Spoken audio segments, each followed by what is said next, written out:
جب ہم نے دبایا کہ ہمارے سنیوں میں کچھ لوگ رافضی بن گئے ہیں اور وہ انبیاء علیہ السلام کے علاوہ کو بھی معصوم مان رہے ہیں، یہاں تک کہ سیدہ طیبہ طاہرہ سیدہ فاطمۃ الزہرا رضی اللہ تعالی عنہا کو وہ معصوم مانتے ہیں۔ کچھ لوگوں نے تو بول کے کہا، کچھ لوگ خود آہستہ رہتے ہیں لیکن ان کا ماموں بول کے کہتا ہے کہ سیدہ پاک معصومہ ہے۔ اور وہ ہمارے بکی شریف اور ارد گرد ہم جب تقریر سنتے ہیں تو کہتے ہیں دیکھو جی فلاں بندہ نے وہ سیدہ پاک محفوظہ عن الخطا ہیں اور ان کی طرف خطا کی نسبت کر دی۔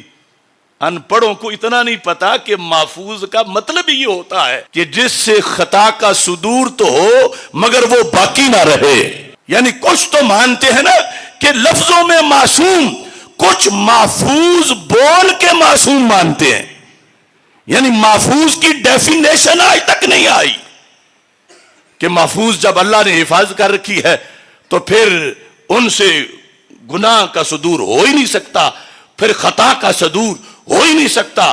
حالانکہ جو معاملہ تھا وہ خطا اجتہادی کا تھا، اور محفوظ اور معصوم کا فرق اگر دیکھنا ہو تو میں یہاں آپ کے سامنے صرف اس کے 3 حوالہ جات رکھنا چاہتا ہوں تاکہ ان لوگوں کی یہ جہالت بھی پتہ چل جائے کہ مان کے محفوظ اور پھر میرے ذمہ لگاتے ہیں چونکہ انہوں نے خطا کی نسبت کی لہذا انہوں نے توہین کی۔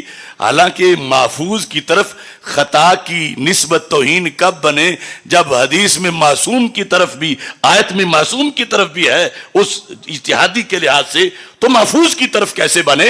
اور پھر محفوظ کا تو تعریف ہی یہ ہے، فرق یہ ہے معصوم اور محفوظ میں۔ اب دیکھو المعتمد فی المعتقد جو طور پشتی کی یہ تصنیف ہے، فضل اللہ طور پشتی، انہوں نے یہ واضح طور پر اس میں لکھا، چونکہ ان لوگوں نے خود تو مطالعہ کرنا نہیں، میں آسانی کے لیے صفحہ بھی دکھا رہا ہوں اور اس کا مطلب بھی بتا دیتا ہوں۔ صفحہ نمبر ہے 72، ولی محفوظ باشد از گناہ۔ یہی عقیدہ نا سنیوں کا، ولی کیا ہوتا ہے؟ گناہ سے کیا ہوتا ہے؟ اور نبی کیا ہوتے ہیں؟ معصوم۔ وفرق میان محفوظ و معصوم است۔ محفوظ اور معصوم میں فرق کیا ہے؟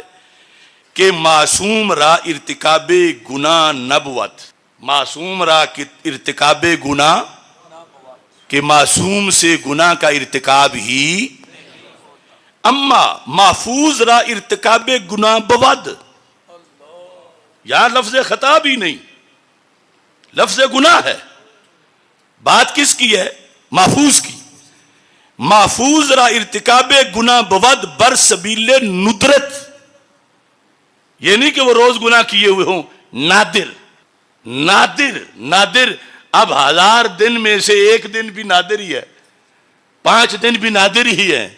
اچھا جی، محفوظ را ارتکاب گناہ بود بر سبیل ندرت ولیکن او را بداں گناہ اسرار نہ باشد۔ گناہ کا ارتکاب تو ان سے ہو جاتا ہے مگر اس پہ اصرار نہیں ہوتا۔ یہ تعریف ہے محفوظ کی، جو یہ کرتے پھرتے ہیں کسی سنی کتاب میں نہیں۔ یہ بزریہ محفوظ لوگوں کو معصوم پکوانے کی تقریریں کرتے ہیں بکی شریف کے سجادہ نشین، اور مجھے تانے دیتے کہ انہوں نے توہین کی۔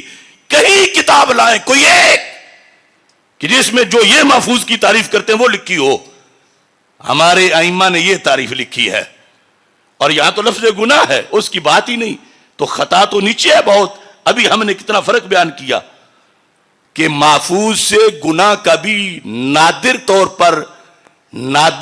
پر صدور ہو سکتا ہے، مگر ہم جیسے جو ہیں وہ کیا ہیں، بار بار کرتے رہتے ہیں، اور جو محفوظ ہیں ولی ہیں وہ کیا کرتے ہیں، لیکن اورا بداں گناہ اسرار نہ باشد ثم یتوبون من قریب، بہت جلد توبہ کر لیتے ہیں۔ گناہ تو ہو جاتا ہے مگر بہت جلد توبہ کر لیتے ہیں۔ یہ ایک حوالہ۔ اس پر یہ ہے تحفۃ المرید، شاید پہلی مرتبہ زیارت کریں کچھ لوگ، کچھ سے مراد وہ جو چھپ کے سن رہے ہیں ان کی بات کر رہا ہوں۔ تحفۃ المرید، تحفۃ المرید شیخ ابراہیم بن محمد بن احمد شافی بیچوری شرح جوہرات التوحید اس تحفۃ المرید کے اندر بھی اس مسئلے کی بات کی اور فرق بتایا گیا. اس فرق کے لحاظ سے انہوں نے کہا کہ معصوم وہ ہوتا کہ جو اللہ اس کی حفاظت اس طرح کی کرتا ہے, اس کی بھی حفاظت اللہ کر رہا ہے مگر وہ حفاظت اور طرح کی ہے, محفوظ کی حفاظت اور طرح کی ہے. وہ ہمارے ایک پیر صاحب تھے بڑے گدی کے, جب وہ میرے خلاف اعلامیہ لکھ رہے تھے 3 سال پہلے, تو وہ کہنے لگے بھلا جب مانتے ہو کہ اللہ حفاظت کر رہا ہے تو پھر گناہ کا صدور کیسے ہو سکتا ہے؟ اللہ جب حفاظت کر رہا, یعنی یہ ان ان پڑھوں نے محفوظ کوئی معصوم بنایا ہوا ہے. تو معصوم کی یہ تعریف ہے کہ حفظ اللہ للمکلف من الذنب مع استحالۃ وقوعہ,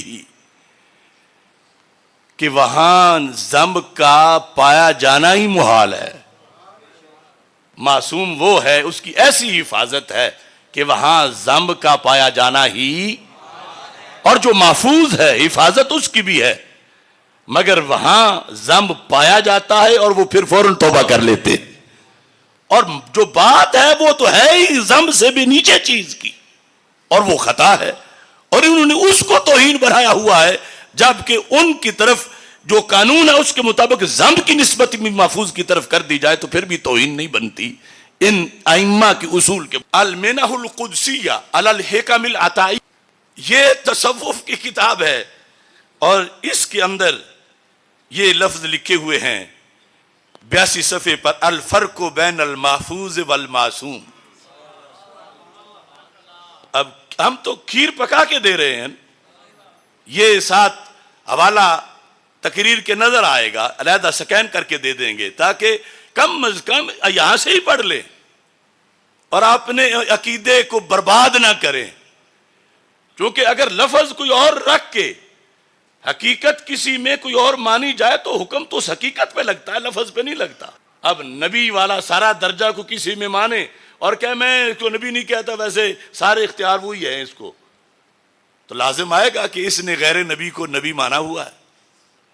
اب غیر معصوم کو یہ معصوم مانے ہوئے ہیں اور کہتے ہیں ہم ان کو محفوظ مانتے ہیں. تو فرق پڑھو, فرق کیا ہے؟ الفرق بین المحفوظ والمعصوم ان المعصوم لا یلم بذنب البتہ, کہ معصوم ہستی گناہ کا یقینی قطعی طور پر ارتکاب کر ہی نہیں سکتی. المام بالذنب لا یلم بذنب البتہ, قطعی طور پر ان سے ذنب کا صدور نہیں ہوتا. کس سے؟ معصوم سے. کس سے؟ کم از کم آپ تو یاد کر لیں, کس سے ذنب کا ارتکاب قطعی طور پر نہیں ہوتا؟ اور آخری معصوم ہے حضرت محمد مصطفیٰ صلی اللہ علیہ وسلم. آپ کے بعد انسانوں میں کوئی معصوم نہیں ہے.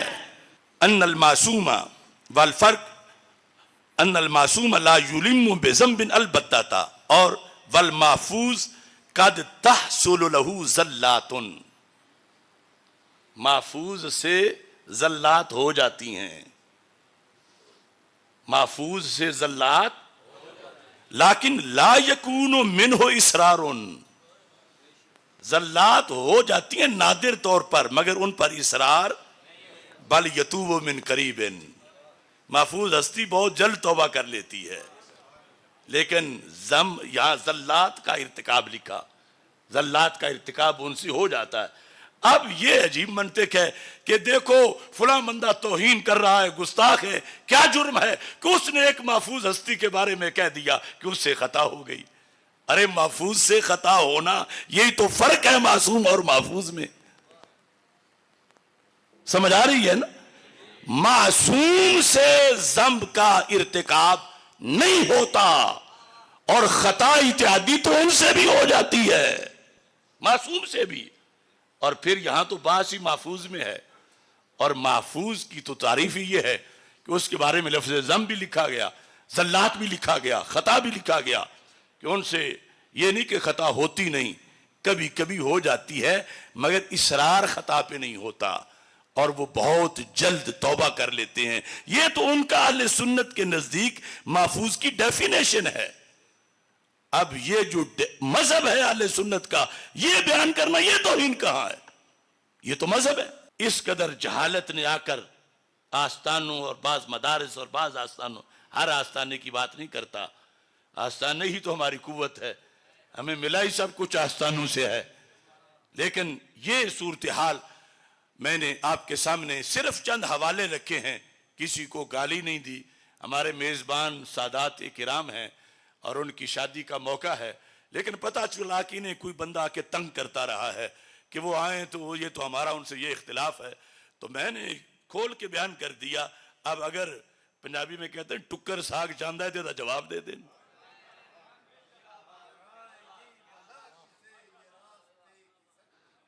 یہ 2 دن 4 دن نہیں، سال کے بعد 2 سال بعد کتابیں لے آئیں، یہ نہیں کہ گالی دے جو کہ پورا والیوم مکمل کر دیں۔ تو یہ دین ہے ہمارا، اور ہم دین والے لوگ ہیں، دین کے سطح پہ دین کی دلیل کے ساتھ بات کی جائے۔